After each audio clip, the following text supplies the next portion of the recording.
America is a satanic country, and there's nothing anybody can tell me about that. America is the only country on this planet that thrives on war. When other countries are having wars, that is when America is thriving. If you see the chaos everywhere in the world, you see what is happening in Russia and Ukraine. America, NATO is pushing Ukraine to fight Russia. Now, Putin is trying to wipe away all the innocent souls in Ukraine because of America, satanic country. If you see what's happening in Africa right now, where the ECOWAS are trying to plot a coup d'etat on people of Niger, it's as a result of America. Everywhere you see chaos, you see America. And America travel around the world trying to sell, peddling the idea of democracy.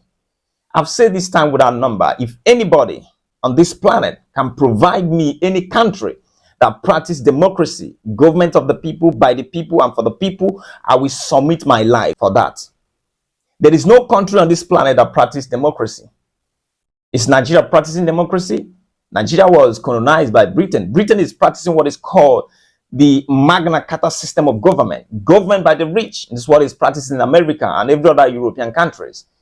That's why I don't believe in democracy. I believe that a leader should have some sort of autocratic life and love to balance it. You have love for your people and you're an autocratic leader so that you force your people to do the right thing at the right time. That is why when Gaddafi was alive, things worked out in his country. Why? He was an autocratic leader. He didn't imbibe the stupid idea of democracy that was sold to Africa by the useless America. You see, one of the persons that fed pity for black people in the 1965 was a man known as Prime Minister Lee Kuan Yew, who actually transformed Singapore from a third world country to the first world country in less than 3 decades. When he came to Africa, he felt very bad because he said America has succeeded in selling these people the idea of democracy when America itself is not practicing democracy. America is a satanic country, and nobody can change my opinion on that. And we must understand. That's why if you go to every country in the world, you have American CIA roaming around trying to put on intels to get the information on what is happening in that country. You come to Nigeria right now, there are so many American CIAs in Nigeria, so many American CIAs in Ghana, Burundi, Rwanda, Botswana, Congo. What are they looking for? They are looking for a way to inject problem in the system so that they can come and then loot their treasure like diamonds, gold, uranium, lithiums, and what have you. What this our brother from Zimbabwe is saying about America is nothing but absolute truth. America, I keep saying, is a satanic country. Joe Biden is fueling it, just like any American president will fuel that.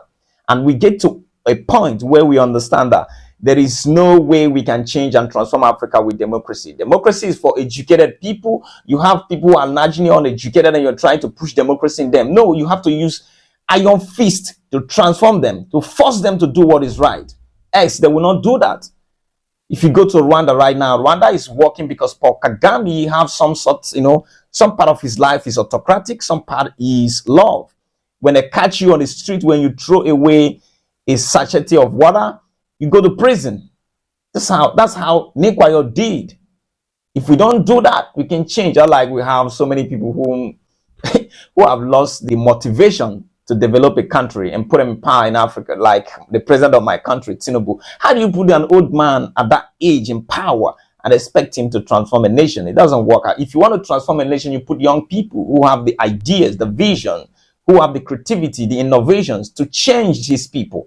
It's not somebody who is old. You put old people in power to preserve what has been. You put young people in power to push away what has been and create a new norm. Anyways, listening to this, our brother, I think is making a lot of sense. It's the interests of the Americans that are being threatened with a world that is more equal, that is more fair, that is more just. They can't survive in that world because their methods of existence are based on plundering other nations, on humiliating other nations, on exploiting other nations. It sets one humble nation against the other. When it doesn't have a hand in it, it doesn't work to resolve those conflicts. It works to perpetuate those conflicts. When the world is divided, it becomes easier to exploit. It becomes easier to plunder. This is the country that benefits from wars. It prospers from wars. It creates wars as a business. If no conflict arises naturally, they create it. Look at Iraq today. Look at what they do to other people's leaders. Look at what they did to Saddam Hussein. Look what they did to Muammar Gaddafi.